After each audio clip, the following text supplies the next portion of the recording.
గత ఎన్నికల్లో ఇచ్చిన హామీల ప్రకారం కాపుల బీసీ రిజర్వేషన్లు, ఈడబ్ల్యూఎస్ 5% కోటా, కాపు కార్పొరేషన్ కు ఏడాదికి 3,000 కోట్ల రూపాయల నిధుల కేటాయింపును తక్షణమే అమలు చేయాలని కాపు రిజర్వేషన్ పోరాట సమితి డిమాండ్ చేసింది. ఈ సమస్యలపై ఎలాంటి బేషజారు లేకుండా తమతో మీడియా సమక్షంలో బహిరంగ చర్చకు రావాలని ముఖ్యమంత్రి చంద్రబాబు నాయుడికి వారు సవాల్ విసిరారు.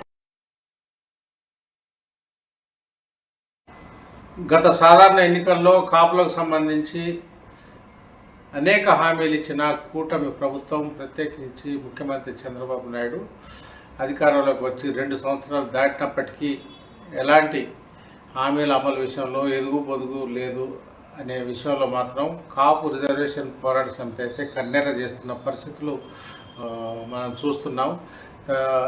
ఇటీవలే కాపు రిజర్వేషన్ పోరాట సమితి ఆధ్వర్యంలో అయితే ముఖ్యమంత్రికి ఒక బహిరంగ లేఖను సంధించడం జరిగింది. అంతే కాకుండా మీడియా సమక్షంలో కాపు సమస్యలపై తాము లేవనెత్తే సమస్యలకు ముఖాముఖి సమాధానాలు ఇవ్వాలని కూడా మరొక ఛాలెంజ్ కూడా విసరడం జరిగింది. తాము చేసే కేఆర్పిఎస్ తరఫున తాము చేసే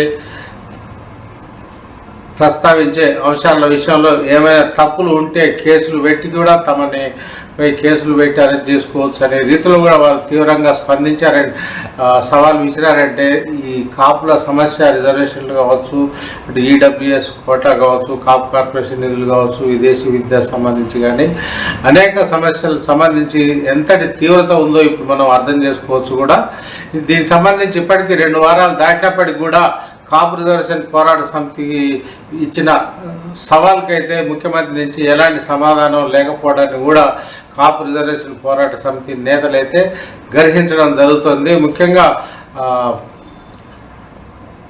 కేఆర్పిఎస్ సలహాదారులు దాసరి రాము, అదేవిధంగా రాష్ట్ర చైర్మన్ కాజా సత్యనారాయణ, మాసపత్ల శ్రీనివాస్, అదేవిధంగా స్టేట్ కన్వీనర్ కూడా అయిన రావి శ్రీనివాస్ తదితరులు అయితే ఈ మేరకు మరొక సవాల్ తాజాగా విసరడం జరిగింది. ముఖ్యమంత్రి మౌనముద్ర దాల్చడంలోని ఔచిత్యాన్ని అయితే వారు ప్రశ్నిస్తున్నారు. మీడియా సమక్షంలో ఒక బలమైన సామాజిక వర్గానికి సంబంధించి, ముఖ్యంగా ఎన్నికల్లో ఇచ్చిన హామీకి సంబంధించి ఎలాంటి అమలు చేయకపోక తాము ఇచ్చే సవాల్ కూడా అది కూడా మీడియా సమక్షంలో చర్చించడానికి కూడా ముఖ్యమంత్రి మనసు రావడం లేదంటే ఏమని విశ్లేషించుకోవాలని కూడా కేఆర్పిఎస్ నేతలైతే నిలదీస్తున్న పరిస్థితి మనం చూస్తున్నాం. దీనికి సంబంధించి అయితే విజయవాడలో జరిగే సభ కావచ్చు, అటు మార్కప్ సృష్టిస్తున్న పరిస్థితిని మనం చూస్తున్నాం. దీనికి సంబంధించి అయితే కేఆర్పి ఇచ్చే సవాల్ సంబంధించి రాష్ట్ర ప్రభుత్వం మరికొద్ది రోజుల్లో, మరికొద్ది గంటల్లో కానీ ఏ విధంగా స్పందిస్తూ వేచి చూడాల్సిందే.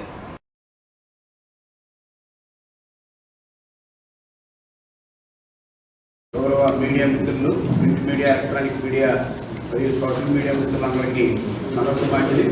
నా పేరు రాజు శ్రీనివాస్, రాష్ట్ర కన్వీనర్ కేఆర్పిఎస్ కాపు రిజర్వేషన్ పోరాట సమితి తరఫున గౌరవ ముఖ్యమంత్రి శ్రీ నారా చంద్రబాబు నాయుడు గారికి ప్రత్యేకంగా మరి మేము చేసుకునే విధానం ఏంటంటే, ఈడబ్ల్యూఎస్ రాష్ట్ర పార్టీలు నిర్ణయం చేయకుండా మరి మాతో పాటు అగ్ర కులాల్లో ఉన్నటువంటి పేద ఓసీలకు కూడా తీరని ద్రోహం చేసి చంద్రబాబు నాయుడు గారు అధికారంలో దింపారు. 2019లో దేశమంతా 2019లో ఈడబ్ల్యూఎస్ రాష్ట్ర పార్టీ డిసైడ్ చేస్తే ఆంధ్రప్రదేశ్లో డిసైడ్ చేయలేదు. డిసైడ్ చేయకపోవడం వల్ల లక్షలాది ఉద్యోగాల తర్వాత జగన్మోహన్ రెడ్డి గారు ప్రభుత్వంలో భర్తీ చేసిన సందర్భంలో ఈడబ్ల్యూఎస్ కనీసం లేకుండా చేసేస్తే ఆనాటి ప్రతిపక్షంగా ఉన్న చంద్రబాబు నాయుడు గారు కనీసం ఈడబ్ల్యూఎస్ ఎందుకు ఇంప్లిమెంట్ చేయట్లేదని అడగల. అంటే మీరు గమనించాల్సింది ఏంటంటే, అటు వైసీపీ ప్రభుత్వం కానీ ఇటు టీడీపీ ప్రభుత్వం కానీ ఎవరిని మోసం చేశారంటే కాపులతో పాటు అగ్ర కుల పేదలను కూడా మోసం చేశారు.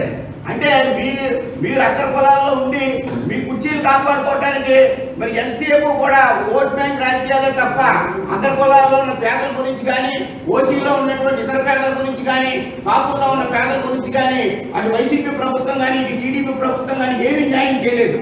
గత 3 దశాబ్దాల నుంచి కూడా రాజశేఖర రెడ్డి గారు, జగన్మోహన్ రెడ్డి గారు, అలాగే చంద్రబాబు నాయుడు గారు ఒకే మూసలో ఒకే పందాలో పనిచేస్తున్నారు తప్ప వీళ్ళెవరూ కూడా పేద ఓసీలకు కానీ అలాగే పేద కాపులకు కానీ న్యాయం చేసేటటువంటి పరిస్థితి లేదు. ఈ 3 దశాబ్దాల కాలంలో చంద్రబాబు నాయుడు గారు బీసీఎఫ్ అని బిల్లు చేసేసి కేంద్రానికి వచ్చేసి చేతులు దులిపేసుకున్నారు. అసలు రిజర్వేషన్ అధికారం అంతా చంద్రబాబు నాయుడు గారి చేతిలోనే ఉంది.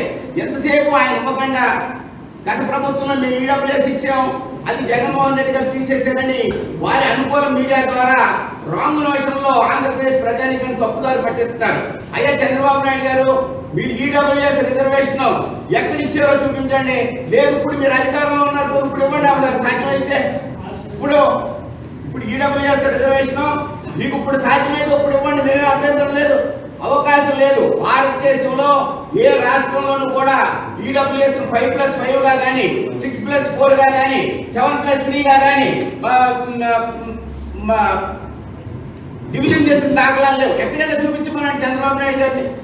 ఎందుకంటే మోసం చేయడం జరగనుందే జరుగుతుందని చెప్పి ఎన్నికల్లో హామీలు ఇచ్చి ఓట్లు ఏం చేసుకుని కరివేపాకుల మాదిరిగా తీసి పక్కనేటట్టు తప్ప ఏ విధమైన న్యాయం చంద్రబాబు నాయుడు గారు గత 3 దశాబ్దాలుగా కాపులు చేయలేదు.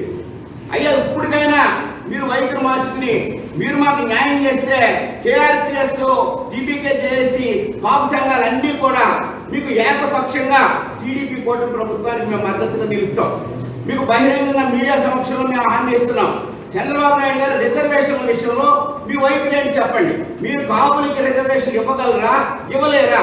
కొన్ని ఇవ్వలేకపోతే ఇవ్వలేమని చెప్పేది తప్పేది లేదు.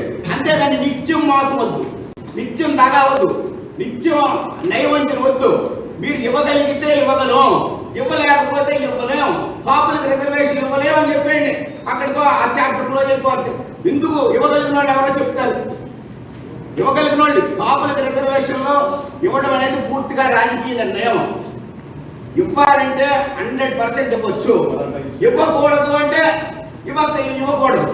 కేవలం ఇవ్వకూడదనే చంద్రబాబు నాయుడు గారు 2 ఫైళ్లను ఢిల్లీకి పంపించారు. అసలు ఢిల్లీకి పంపాల్సిన అవసరం లేదు. స్టిల్ ఇవాళ కూడా ఆయన వచ్చి 2.5 సంవత్సరాలు అయిపోతుంది. చెప్పి 2 సంవత్సరాలు 2 నెలలు అయ్యింది. ఇంకా జగన్మోహన్ రెడ్డి ఇవ్వలేదంటారండి. జగన్మోహన్ రెడ్డి ఇవ్వలేదు కాబట్టి 11 సీట్లు పరిమితం అయిపోయాడు. మీరు కూడా మళ్ళీ అయిపోతారా ఇవ్వకుండా? ఎంతసేపు జగన్మోహన్ రెడ్డి గారి మీద నింద మోపేసి తప్పుకోవట్లేదు. మీరేం చేస్తారో చెప్పండి. మీరు ఇవ్వగలిగితే ఇస్తామని చెప్పండి. బీసీఎఫ్ ఇస్తారా, ఈడబ్ల్యూఎస్ లో 10% ఇస్తారా, లేకపోతే మరాఠాలకు ఇచ్చినట్టుగా ప్రత్యేక రిజర్వేషన్ ఇస్తారా? అసలు ఏ రిజర్వేషన్ ఇవ్వరా? ఏదో చెప్పండి. 4 ఆప్షన్స్ ఉన్నాయి.